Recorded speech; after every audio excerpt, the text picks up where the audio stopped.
Both the accuser and the accused are speaking out. Multiple women telling Channel 2 that Democratic Representative Dean Westlake's inappropriate behavior started long before he was elected to the state legislature.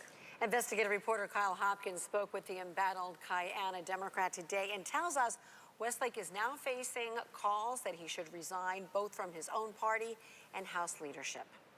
Representative Dean Westlake is currently under investigation by the Legislative Affairs Agency after a legislative aide accused him of making unwanted sexual advances and touching her at work-related events earlier this year. Today, Westlake admitted to Channel 2 that he has been previously investigated for sexual harassment, but says that took place before he took office and says he never intended to offend anyone. Anna Sattler describes an inappropriate encounter with Westlake that she says took place about 3 years ago at the Denina Convention Center. She says it began with a hug. When you hug somebody for too long and your comment is that you know what their bra cup size is, maybe that's definitely inappropriate. There's no ifs, ands, or buts about that. And as she walked away with a friend, Sattler says Westlake followed up with a text message. Dean texted me and said, "Lift up your parka." And we looked at it, we were like, gross. And I put the phone back in my pocket and I just kept walking. That is exactly the kind of stuff that he would say all the time. Do you remember that? No, I don't. I absolutely don't remember that. Do you know? Deny doing that? What I do is I do not remember that, and if I said anything untoward or anything like that, it's me trying a sense of humor that I thought was okay, and it isn't okay. Not by any stretch of the imagination or actions like that okay, they're reprehensible. Dean Westlake denies allegations he groped a legislative staffer back in March of this year. Olivia Garrett reported the alleged incident to House leadership, both in writing and more recently discussing Westlake's reputation at a Democratic Party meeting. Last year,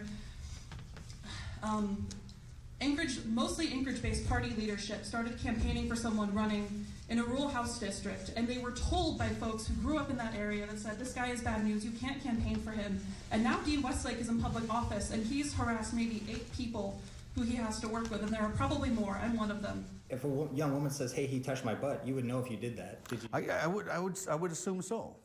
What do you mean you would assume so? Like either you did it or you didn't. It just okay. No, no. No, I didn't touch any butts. But Westlake does admit that he now realizes some of the things he has said to women in the past were out of line. On one hand, you're saying, times have changed and this behavior now is unacceptable. But what I'm saying is there are indications that you've been called out for this type of behavior throughout your life. Okay. Isn't that true? Probably. I think every one of us, maybe, I don't know, is done things that we regret. Like I said in my letter, is just you don't realize how hurtful they could be, how inappropriate they could be, and I want to take this as my opportunity to learn. The freshman lawmaker is now under fire from his own party and House leadership. Depending on the facts of the case, serious allegations, he should be expelled. And under investigation by the legislature after a series of allegations from at least 7 women who work at the Capitol. Leadership did ask for his resignation. It's his decision ultimately on a resignation, but because of the pattern of behavior that was coming forward, we felt it was necessary to provide safety and to empower other people to come forward. Today, Westlake explained to Channel 2 why he refuses to resign. This is going to be the people that decide. And while I respect the party leadership, they're not the ones that cast their vote whether I got to sit down there in Juneau. It wasn't the Democratic Party that decided whether I get to sit in Juneau. When asked if Westlake had ever been investigated for sexual harassment by any previous employers, today Westlake admitted he had. Was I ever investigated for sexual harassment? I believe so, yes. Every institution I've ever worked for, I respect, and I'll leave it at that. Earlier this week, Westlake released a statement commending the women who have come forward with concerns about his behavior. He acknowledges that being in public office means extra scrutiny. The thing is, I absolutely respect them for doing this. There is not one of them that I don't respect for doing this. They should be heard. And by the same token, if you will, is the accused should also be heard. The women we spoke with said the discussion is long overdue. Violated, completely violated. And you know, this is when you're an elected official, we expect more from you. You know, Alaska has, you know, the highest, you know, rates of sexual abuse, the highest rates of child sexual abuse, and when you're an elected official, we expect that your behavior you'll always act the right way. Channel 2 has also learned that Westlake was at one time a volunteer at the Kotzebue radio station KOTZ. I spoke with two former officials there who said he was banned from volunteering as a DJ after he was accused of making unwanted advances on a young woman.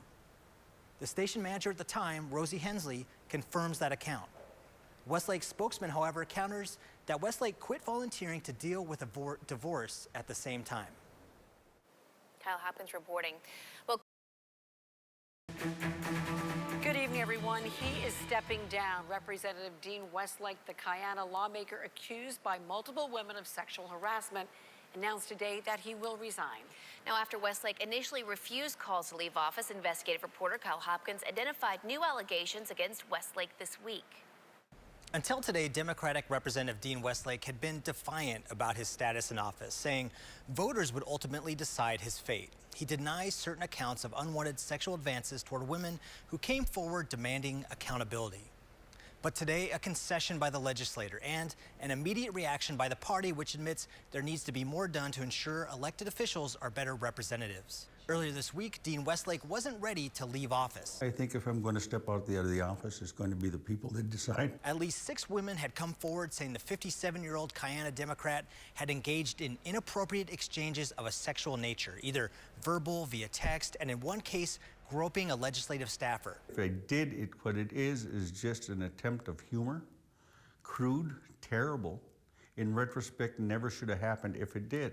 On Wednesday, Westlake sat down with 2 investigators and said he's always been an affectionate person and he meant nothing by his actions other than expressing genuine affection. I may have made someone uncomfortable, but I sure wish he had told me that. But today, Westlake's response to the women and his status as an elected official changed. Announcing his resignation through a statement issued by the House majority, it reads, quote, "These allegations do not reflect who I am nor who I want to be. I will learn from this experience and be a better man because of it." The announcement came as Channel 2 investigates continue to look into Westlake's previous court history, including a paternity case we uncovered in which it was revealed Westlake fathered a daughter with a teenage girl in 1988. The mother gave birth to the child at age 16. Westlake was 27 years old at the time and had begun working as a Kotzebue police officer. The date of the child's conception remains unclear, but Alaska state law in 1988 was clear that it is illegal for an adult to have sex with anyone under the age of 16.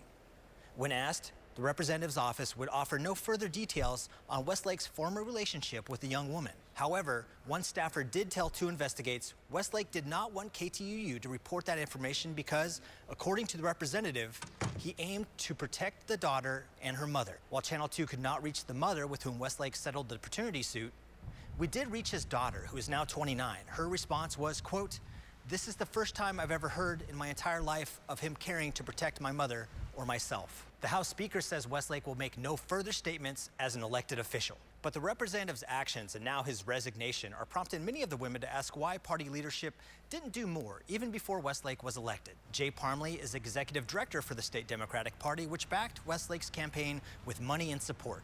I'm still, all of these accusations and revelations that have come out in the last few weeks were new to me. I've never seen them anywhere, never heard about them anywhere. The Democratic Party says it will now ask candidates to sign a code of conduct and is rethinking how it vets potential candidates. We will do a much more thorough job, if you will, of at least prompting that discussion with the candidate, saying, we found this out about you, or we've seen this. Is this anything that should cause us concern down the road? And that's a court view check or something like that. As for what happens now, the governor has 30 days from the effective date of Westlake's resignation to appoint a replacement. The Democratic Party will put forward 3 names to be considered, and that list will be created by officials who live in Westlake's Northwest Arctic and North Slope district, according to the party. The House Majority Coalition is responding to the resignation of one of its members, calling it the right decision. House Speaker Bryce Edgman and House Majority Leader Chris Tuck say that they are encouraging all victims to come forward and to make a formal report. A statement from Tuck says in part, quote, "We are committed to designing and implementing a clear policy to train every legislator and staff so there is no confusion about putting it into practice. This is crucial to restoring faith in the institution of the Alaska legislature."